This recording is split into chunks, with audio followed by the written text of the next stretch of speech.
گوشی توی دستته، پیام رو سین کرده ولی جوابی نمیده. اون لحظه یه حس سنگین میشینه روی قفسه سینت. انگار داری با سکوتش کوچک و کوچکتر میشی. بهت گفتن برای اینکه نفوذ داشته باشی یا کسی رو نگه داری باید بهش باج بدی. باید خودت رو بفروشی و مدام در دسترس باشی. دروغ گفتن. این نفوذ نیست. این التماسه. نفوذ واقعی از ترس طرف نمیاد. از انتخاب داوطلبانش میاد.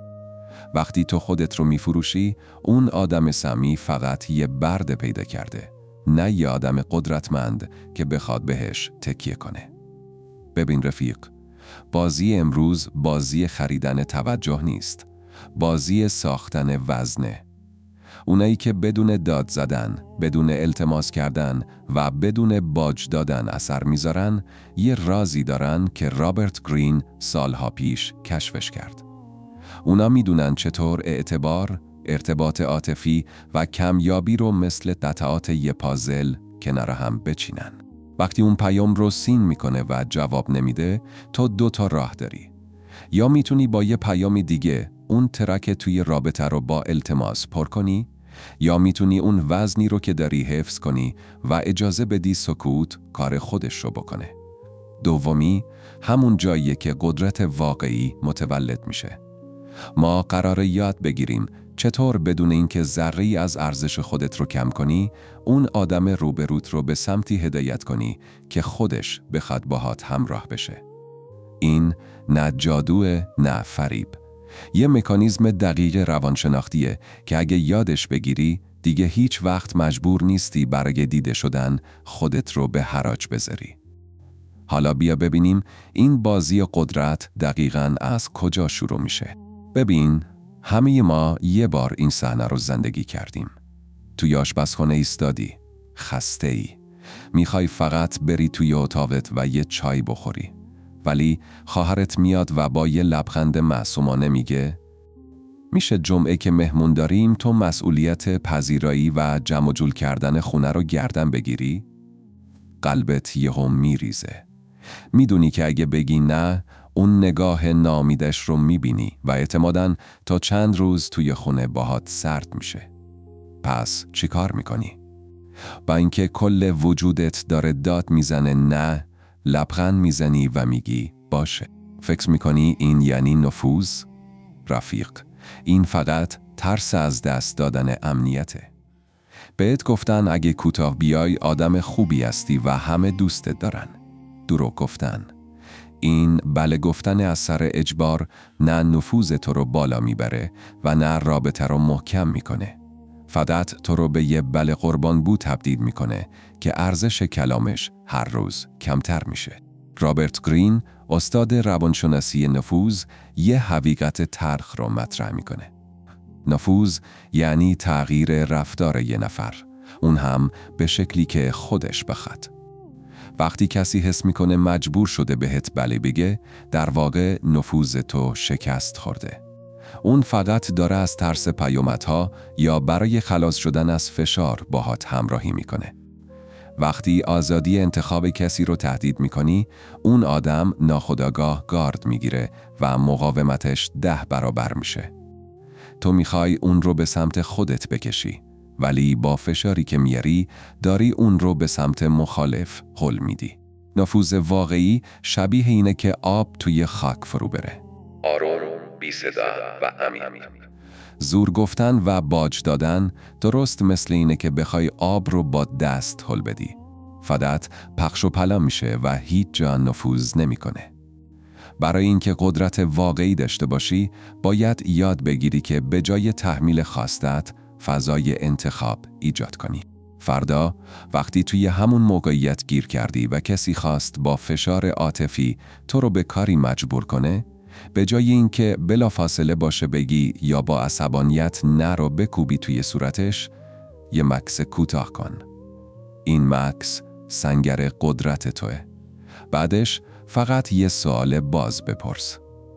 چی باعث میشه فکر کنی این کار برای من یا برای این موقعیت بهترین گزینه است؟ یا چه گزینه‌های دیگه‌ای داریم که هم تو به خواستت برسی و هم من بتونم انرژیم رو مدیریت کنم. با این کار تو فشار رو از روی دوش اون آدم برمی‌داری و توپ رو میندازی توی زمین خودش. وقتی اون شروع کنه به فکر کردن، دیگه تو نیستی که داری بهش دستور میدی یا اون نیست که داره بهت زور میگه. حالا هر دوتون دارید به یه مسئله نگاه میکنید. این یعنی احترام به اصل اختیار. وقتی طرف مقابل حس کنه خودش انتخاب کرده، همراهیش واقعی تره و نفوذ تو هم پایدارتر میمونه. یادت باشه، اگه کسی فقط وقتی باهاته که تو کوتاه میای، اون اسمش نفوذ نیست. اون اسمش بهره کشیه. تو نباید برای نگه داشتن آدم‌ها خودت رو به حراج بذاری. محبوبیت واقعی از نگفتن‌های محترمانه و مرزبندی‌های دقیق میاد، نه از باج دادن‌های بی‌پایان. حالا که فهمیدی فشار مستقیم چطور نفوذت رو میکشه، بیا ببینیم چطور میتونی این مرزها رو بدون اینکه رابطه رو خراب کنی، تعیین کنی. خیلی وقتها حرفت درسته، منطقی هم است. ولی قبل از اینکه حتی دهن باز کنی که بگی چی میخوای، طرف مقابلت توی ذهنش پروندت رو بسته و انداخته کنار. چرا؟ چون بهت گفتن فقط محتوا مهمه. بهت گفتن اگه حرف حق بزنی بالاخره شنیده میشه. دروغ گفتن. حقیقت اینه که مغز آدم‌ها قبل از اینکه به کلمات تو گوش بده، داره نشانه های تو رو اسکن میکنه. بذار یه صحنه رو با هم مرور کنیم. توی صف نانوایی ایستادی. نفر جلویت با صدای لرزان، دستا یرق کرده و جمله هایی که هی قطع و وصل میشن، سعی میکنه به شاطر بگه که نوبتشون نگه دارن چون کار فوری داره. چه میشه؟ شاطر حتی نگاهش هم نمیکنه. بقیه هم با کلافگی نگاهش میکنن. چرا؟ چون اون آدم با اون لحن مضطرب و اون کلمات مبهم ناخودآگاه داره اعلام میکنه که من قابل اعتماد نیستم. دقیقاً پشت سرش یه نفر دیگه با یه جمله کوتاه، صاف و بدون هیچ حاشیه اضافه‌ای میگه من همینجا هستم، 2 دقیقه میرم و برمیگردم. و همه قبول میکنن. اون نفر دوم نه التماس کرد، نه داد زد، نه حرف پیچیده‌ای زد. اون فقط اعتبار منبع داشت. ببین رفیق، اعتبار مثل برق کشی خونه است. اگه سیم کشی پشت دیوار خراب باشه، بهترین و گرونترین لامپ دنیا رو هم که بخری، اتاق روشن نمیشه. تو میتونی بهترین پیشنهاد رو بدی، درست‌ترین حرف رو بزنی، ولی اگه سیگنال های اولیت بوی بی‌ثباتی، خستگی یا سردرگمی بده، مغز طرف مقابلت یه گارد دفاعی میگیره. رابرت گرین توی تحقیقاتش به یه نکته کلیدی اشاره میکنه. اعتبار منبع از 2 تا ستون ساخته میشه: تخصص و قابل اعتماد بودن. آدم‌ها وقتی بهت گوش میدن که حس کنن تو میدونی داری چی کار میکنی و مهمتر از اون ثبات رفتاری داری. این که میگم اعتبار اصلاً یعنی چی؟ یعنی وقتی حرف میزنی، لرزش صدات، نوع ایستادنت و حتی انتخاب کلماتت باید با هم همخونی داشته باشه. اگه بیخوابی کشیدی، اگه کلافه‌ای، اگه ذهنت مشغوله، اینها مثل لکه‌های روغن روی شیشه عینکت پخش میشن. طرف مقابلت اون لکه‌ها رو میبینه و دیگه نمیتونه شفافیت حرف تو رو ببینه. اونها اول نشانه‌هات رو میسنجن، بعد محتوای حرفت رو. حالا چطور این اعتبار رو بسازی؟ لازم نیست ادای آدم‌های بزرگ رو در بیاری. کافیه قبل از اینکه خواستت رو بگی، سیگنال‌های کوچک اعتبار بفرستی. یه تمرین ساده دارم برات. دفعه بعد که خواستی توی یه جمع یا حتی توی یه چت چیزی رو مطرح کنی، قبل از ارسال یا قبل از حرف زدن جمله رو کوتاه کن. حاشیه رو بزن. کلمات اضافی مثل شاید، ببخشید که میگم، نمیدونم ولی رو حذف کن. وقتی جمله رو شفاف و روشن میکنی، مغز طرف مقابلت یه پیام واضح دریافت میکنه. این آدم میدونه چی میخواد. همین شفافیت فکری خودش یه اعتبار بزرگه. این یعنی نه پرحرفی، بلکه سیگنال قابل باور. اگه این اعتبار رو نسازی، درست‌ترین حرفای زندگیت هم نادیده گرفته میشه. ولی اگه بسازیش، حتی وقتی سکوت کردی هم وزنت توی اون اتاق حس میشه. حالا که فهمیدی چطور باید قبل از حرف زدن بستری از اعتبار بسازی، میخوام بهت بگم که چطور میتونی از این اعتبار برای نفوذ واقعی استفاده کنی، بدون اینکه حتی نیاز باشه بقیه رو متقاعد کنی. تو باید بدونی چطور از کمیابی استفاده کنی تا بقیه خودشون بیان سمتت. ببین رفیق، خیلی ها فکر میکنن نفوذ یعنی کلمات رو جوری بچینی که طرف مقابل چاره‌ای جز تسلیم شدن نداشته باشه. فکر میکنن اگه جوابهای آماده داشته باشن یا بتونن با منطق خشک حرفشون رو به کرسی بشونن، برنده بازیان. ولی حقیقت اینه که این فقط یه نمایش خسته کننده است. وقتی داری با منطق سرد به یکی حمله میکنی، اون آدم توی ذهنش گارد میگیره. مغزش میره روی حالت دفاعی، یعنی دقیقاً همون جایی که هر چی بگی، حتی اگه حرف حق باشه، پس میزنه. تصور کن توی یه مهمونی هستی. دوستت گوشه اتاق نشسته، کلافه است و داره از قهر اخیرش با شریک عاطفیش میگه.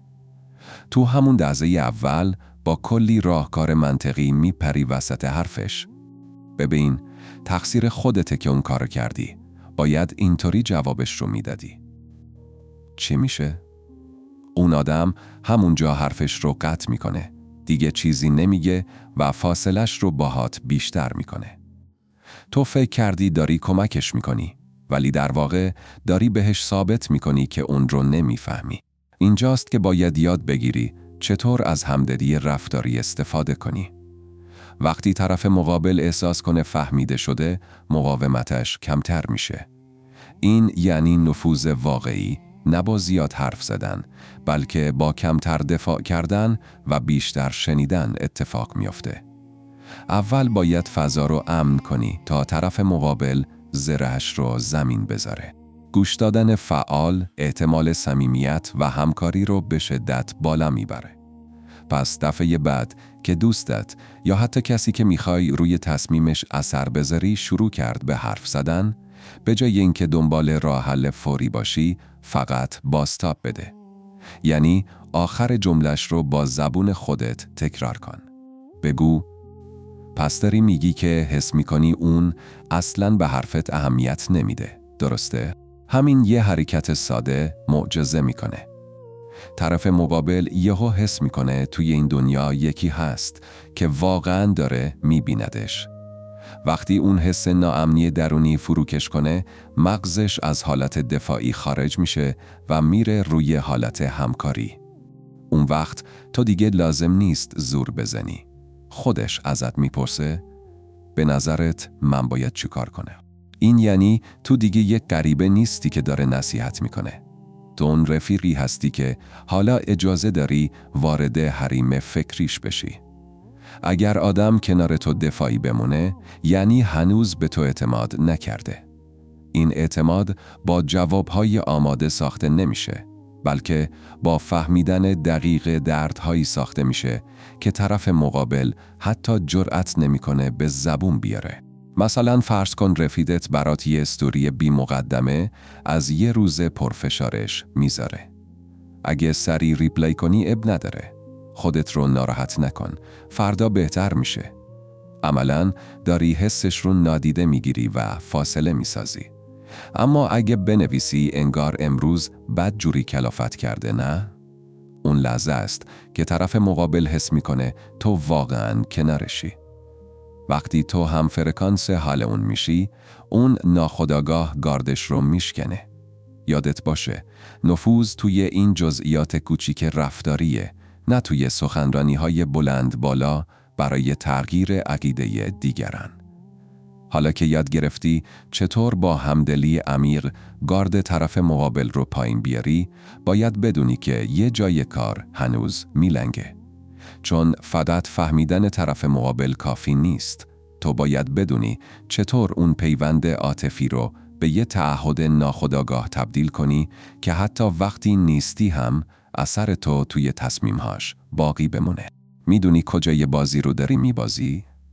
اونجایی که فکر میکنی برای محترم موندن باید با ابهام طرف مقابل کنار بیای. رفیق، این صبوری نیست. این خودت رو به حراج گذاشتنه. بذار یه صحنه رو برات باز کنم. توی پیام رسان به یکی از فامیل ها پیام دادی که اون پولی که چند ماه پیش قرض گرفته رو پس بده. طرف سین میکنه و مینویسه چشم، حتما، بعداً با هم حرف میزنیم و تمام. تو هم میشینی و روزها منتظر میمونی چون نمیخوای پیگیر سمج یا آدم بی‌ادب به نظر برسی. اما حقیقت چیه؟ اون آدم با همین بعداً داره زمان و اطلاعات رو مدیریت میکنه تا تو رو توی مدار انتظارش نگه داره. این ابهام مثل مه روی جاده است. هرچی بیشتر توش بمونی، طرف مقابل بیشتر فرمان رو دست خودش میگیره. مکانیزمش ساده است. وقتی طرف مقابل جواب مبهم میده، بار شناختی سنگینی رو میاندازه روی دوش تو. حالا مغز تو مدام داره تحلیل میکنه. نکنه ناراحت شده. نکنه الان وقتش نیست. نکنه واقعا نداره. و اینطوری قدرت تصمیم گیری از تو گرفته میشه. تو شدی مهره‌ای که اون با بی جواب گذاشتن یا جواب کشدار دادن جابجاش میکنه. باید این باور غلط رو بشکنی که شفافیت یعنی بی‌ادبی. اتفاقاً برعکس. توی کتاب‌های مرجع نفوذ و ارتباطات قاطعانه یه اصل سنگی وجود داره. سعی کنید فقط واقعیت رو بیان کنید. وقتی تو با جملات حاشیه‌ای و پرسش‌های ذمیمه مثل ایرادی نداره اگه بپرسم یا میشه لطفاً حرف میزنی، داری به طرف مقابل پیام میدی که مرزهای تو قابل جابجایی‌اند. آدم سمی از دعوا بیشتر از ابهام سود میبره. چون توی دعوا تو حداقل میدونی کجای کاری، اما توی ابهام تو فقط معلقی. حالا چطوری این بازی رو عوض کنی؟ فردا که دوباره با این جوابهای کشدار روبرو شدی، التماس نکن، کنایه هم نزن، فقط شفاف باش. به جای اینکه بنویسی پس چی شد، بنویس ممنونم که گفتی. برای اینکه برنامه‌ام رو ببندم، لازمه بدونم دقیقاً چه روزی میتونم روی بازگشت مبلغ حساب کنم. سه‌شنبه یا چهارشنبه؟ همین، کوتاه، دقیق و بدون حاشیه. وقتی تو زمان مشخص میخوای، اون مهر رو کنار میزنی. ببین، وقتی از ابهام طرف مقابل شفافیت محض میسازی، 2 تا اتفاق میفته. اول اینکه اون آدم میفهمه دیگه نمیتونه با بازی زمان تو رو معطل کنه. دوم اینکه تو از یه آدم منتظر تبدیل میشی به یه آدم صاحب اختیار. این همون جاییه که احترام واقعی متولد میشه. یادت باشه، جمله‌های کوتاه و روشن احتمال سوء برداشت رو به 0 میرسونند و این یعنی تو دیگه قربانی حدس و گمانهای خودت نیستی. اما یه خطر بزرگ این وسط وجود داره. وقتی تو این شفافیت رو وارد رابطه می‌کنی، طرف مقابل ممکنه حس کنه کنترلش رو از دست داده و واکنش‌های تندی نشون بده. اونجاست که باید بدونی چطور توی اون طوفان اولیه نه عقب نشینی کنی و نه وارد بازی کثیف اون بشی. چون اگه اونجا کم بیاری، کل رشته‌های نفوذی که ساختی از هم میپاشه. طرف ممکنه با عصبانیت بگه چقدر عجولی یا مگه بهت اعتماد ندارم. این دقیقاً همون لحظه‌ایه که میخواد تو رو بابت مطالبه گریت شرمنده کنه. گول نخور. این فقط یه تکنیک برای فرار از پاسخگوییه. وقتی میگه اعتماد نداری، نرو توی لاک دفاعیه که نه، بحث اعتماد نیست. فقط با آرامش و بدون تغییر لحن بگو بحث اعتماد نیست، بحث برنامه ریزی مالی منه که باید با زمانبندی دقیق پیش بره. همین. تو با این کار توپ رو دوباره میندازی توی زمین اون. اجازه نده با متهم کردن تو به بی‌اعتمادی از زیر بار تعهدش در بره. وقتی شفاف حرف میزنی، در واقع داری بهش نشون میدی که دیگه نمیتونی با بازی احساساتگرایی کاذب تو رو توی تعلیق نگه داره. این یعنی قدرت. ببین رفیق، این بازی قدرت واقعیه. تا وقتی فکر میکنی باید مدام به بقیه باج بدی تا خوب به نظر برسی، داری به جای ساختن نفوذ خودت رو مصرف میکنی. یادت باشه، نفوذ پایدار مثل یه حساب بانکیه. هر برداشت بی حساب و کتاب از اعتبار خودت موجودی احترامت رو خالی میکنه. خیلیا فکر میکنن اگه همیشه در دسترس باشن و هر درخواستی رو بدون چونه چرا قبول کنن، بقیه اونا رو بیشتر دوست دارن. اما حقیقت اینه که تو فقط داری به آدم مصرفی تبدیل میشی. تصور کن توی یک خونه مشترک یا خوابگاه نشستی.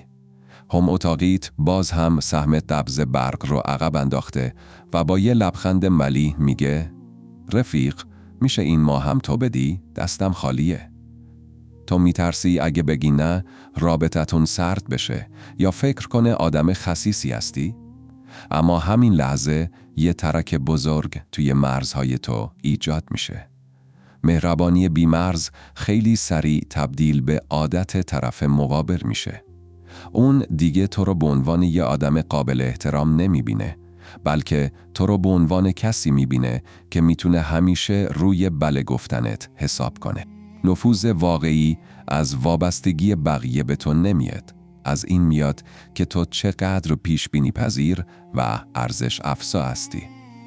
وقتی سهم قبض رو میدی بدون اینکه مرز مالیت رو مشخص کنی، داری بهش یاد میدی که لازم نیست برای تعهداتش تلاش کنه. اما اگه همون لحظه با آرامش و بدون پرخاش بگی این ماه رو میدم، ولی ماه بعد باید سهمت رو کامل بدی چون من هم روی این پول برنامه ریزی کردم، تو داری هنجار اعتماد رو بازسازی میکنی. انجارهای همکاری وقتی پایدار میمونن که شفافیت وجود داشته باشه. یعنی طرف مقابل بدونه که تو آدم بخشنده‌ای هستی اما آدم احمقی نیستی. وقتی کمک تو زماندار و مشخص باشه، اون آدم حس نمیکنه که تو داری بهش منت میذاری، بلکه میفهمی که تو داری با اصول رفتار میکنی. این همون چیزیه که ذهن رهبر بهش میگه نفوذ بر پایه احترام و ارزش افزایی. حالا حرکت عملی برای تو اینه. فردا یک کار کوچک ارزش افزا برای کسی انجام بده، اما نه با التماس، نه با انتظار پنهانی. مثلا توی دانشگاه اگه دوستی توی درس سختی گیر کرده بهش کمک کن، اما همون اول بگو من فقط تا اینجای کار وقت دارم و میتونم راهنماییت کنم. این یعنی تو ارزش خودت رو میدونی و اجازه نمیدی وقتت تبدیل به کالای رایگان بشه. وقتی کمکت تموم شد دیگه پیگیر جبرانش نباش. بذار اون هنجار تبادل متقابل توی ذهن خودش شکل بگیره. این یعنی تو داری از وابستگی احساسی فاصله میگیری و به سمت اعتماد پایدار حرکت میکنی. اگه این مرز رو مشخص نکنی، آخرش تبدیل میشی به آدمی که همه فقط ازش میگیرن و وقتی دیگه چیزی برای دادن نداشته باشی، انگار هیچ وقت نبودی. اما وقتی مرز داری، حضور تو تبدیل به یه سرمایه میشه که بقیه برای حفظش خودشون رو با استانداردهای تو هماهنگ میکنن. حالا سوال اینجاست که اگه این مرزها رو چیدی و طرف مقابل باز هم خواست بازی رو به هم بزنه، چطور باید بدون اینکه کل رابطه رو آتیش بزنی، کنترل بازی رو توی دستت نگه داری؟ ببین رفیق، نفوذ واقعی یعنی همین، یعنی وزن داشتن. یعنی وقتی توی اتاقی، وقتی توی جمعی یا حتی وقتی توی یه چت ساده هستی، حضورت مثل یه لنگر سنگین عمل کنه که بقیه ناخودآگاه خودشون رو باهاش تنظیم میکنن. این باج دادن نیست، این قدرت درونیه. برای اینکه این وزن رو توی زندگی حس کنی، همین الان توی کامنت ها برام بنویس وزن یا مرز. میخوام ببینم چند نفر آماده اید که از این به بعد بازی خودتون رو پیش ببرید. اگه این مسیر رو برای خودت مفید میدونی، با لایک و سابسکرایب کردن مکتب قدرت از این جریان حمایت کن. این حمایت تو باعث میشه بتونیم این مسیر رو محکمتر ادامه بدیم. توی ویدیوی بعدی میرسیم به اینکه وقتی طرف مقابل بازی قدرت راه میندازه و میخواد مرزهای تو رو بشکنه، چطور خونسر بمونی و بدون اینکه از کوره در بری، بازی رو به نفع خودت تموم کنی. تا آن موقع تأثیر گذار بمون.